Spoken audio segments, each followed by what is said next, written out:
အားလုံးပဲမင်္ဂလာပါခင်ဗျာယုံငွေပြော engineer ကအခုကျွန်တော် sharing လုပ်ပေးမယ့် knowledge ကတော့မိတ်ဆွေက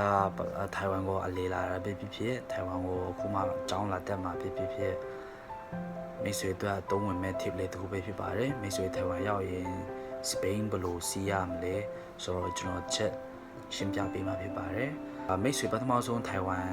ရောက်ပြီဆိုရင်မိတ်ဆွေအားစပိန်စီးချင်တယ်ဆိုရင်ပထမဆုံးထိုင်ဝမ်ရဲ့ဒီ U-Bike ဆိုတဲ့ app ကိုအရင် download လုပ်ပေးရပါတယ် U-Bike ဆိုတာသူ့ရဲ့စပိန်ပုံစံတော့ဒါမျိုးပုံစံနဲ့လင်းမော်ရောင်ပုံစံနှစ်ခုရှိပါတယ်ပြီးတော့မိတ်ဆွေဒီဟာ application တောင်းပြီးတော့ပြီဆိုမိတ်ဆွေကအဲ့ဟာကို register လုပ်ရပါတယ် register လုပ်ပြီဆိုရင်မိတ်ဆွေရဲ့အရင်ဆုံး passport ပေါ့နော် passport နဲ့ register လုပ်လို့ရတယ်အကယ်၍မိတ်ဆွေဒီမှာနေရာကြာတော့ပြီဆိုရင်တော့ ARC နဲ့ register လုပ်လို့ရပါတယ်မိတ်ဆွေဒီ Spain ကိုစီးမယ်ဆိုရင်ကတ်အမျိုးစုံနဲ့စီးလို့ရပါတယ်ကိုယ့်ရဲ့ credit card တို့信用卡တို့ visa card တို့နဲ့လဲ register လုပ်လို့ရတယ်ပြီးတော့ကျွန်တော်တို့ဒီမှာရိုး card နဲ့ T-Pass ဆိုတာရှိပါတယ်ဒီ card တွေနဲ့ register လုပ်ရပါတယ်အဲ register လုပ်ပြီးဆိုရင်ဒီ card ရဲ့နောက်မှာသူ့ရဲ့ဒီကနန်းတွေရှိပါတယ်ဒီကနန်းတွေရိုက်ထည့်ပေးရပါတယ်ပြီးမိတ်ဆွေကရင်ပထမဆုံးကတ်ရင်ဝယ်ရတယ်ကတ်ဝယ်မယ်ဆိုရင်တော့ကျွန်တော်တို့ဒီ MRT station တဲ့ဂျေယွန်းပေါ့နော်ကျွန်တော်တို့ဒီမှာလည်းဂျေယွန်းလို့လည်းခေါ်တယ် MRT station တဲ့ဝင်သားမှသူနေရာထဲမှာကောင်တာတွေရှိတယ်ကျွန်တော်တို့ဒီအဲကောင်တာမှာဒီခုနကျွန်တော်ပြောတဲ့ဒီ T-Pass ကိုဝယ်ယူနိုင်ပါတယ်ကျွန်တော်တို့ဝယ်တော့ကတော့ T-Pass ကတော့သူတို့ရဲ့ထိုင်ဝမ်ဒေါ်လာ100ပဲကျပါတယ်အခုကျတော့ကျွန်တော်ဘယ်လောက်ကျလဲတော့ကျွန်တော်တေချာတော့မသိဘူးကျွန်တော်ကတ်သေးမှာ percentage နဲ့ဆိုရင်ကျွန်တော်ဒီ MRT station တဲ့အတိုင်းမှာညာလေးမှာ percentage ဖို့အတွက်စက်တွေရှိပါတယ်မိတ်ဆွေရဲ့ simple လို့ထည့်လို့ရတယ်ပြီးတော့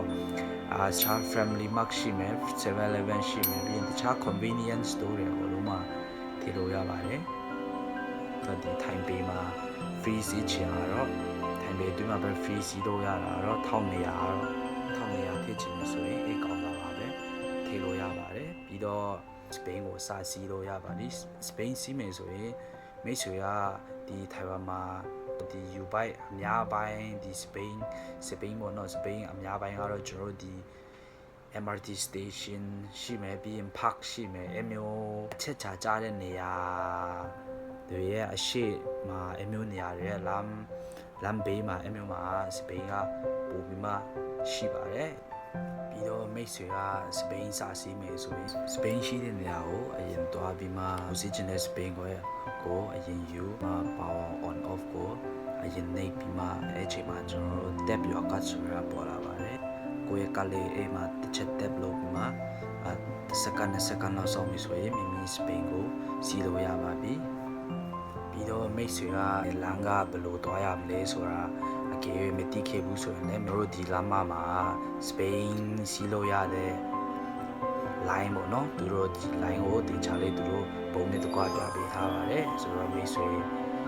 စာစီးမယ်ဆိုရင်ကိုကမတတ်ဘူးမသိဘူးဆိုရင်လည်းအဲ့ပုံလေးကြည့်ပြီးမှမိတ်ဆွေကစာစီးလို့ရပါတယ်ပြီးတော့မိမိကစပိန်စီးပြီးပြန်ထားချင်တယ်ဆိုရင်နေရာမဟုတ်ရင်စပိန်ထားတဲ့နေရာမှာပြန်လာထားလို့ရပါတယ်ထားတဲ့ချိန်တိုင်းမှာမိမိရဲ့ကောက်ကိုတစ်ချက်ပြန်မှ tab လုပ်ပေးရပါတယ် tab လုပ်တဲ့ချိန်ကျရင်တစက္ကန့်လောက်စောင့်ပြီးသွားပြီဆိုရင်မိမိရဲ့စပိန်ထားတာဟာကျန်အကလုံးအဆင်ပြေသွားပြီကျွန်တော်တခုနှုတ်လေးပြောချင်တာစပိန်ယူပြီဆိုရင်ကိုကဒီတစည်းယူမယ်ဆိုရင်တစည်းကိုပဲအဲ့လိုယူရပါတယ်ဒီတစည်းရောဟိုတစည်းရောကိုကကတ်ကုန်နေမယ်ဆိုရင်ကိုက10မိနစ်လောက်ပြန်ပြီးမှစောင့်ပေးရပါတယ်ချက်ချင်းကြီးပြန်ယူလို့မရပါဘူးအဲကြောင့်မိမိစပိန်စီးရမယ်ဆိုရင်မိမိယူချင်တဲ့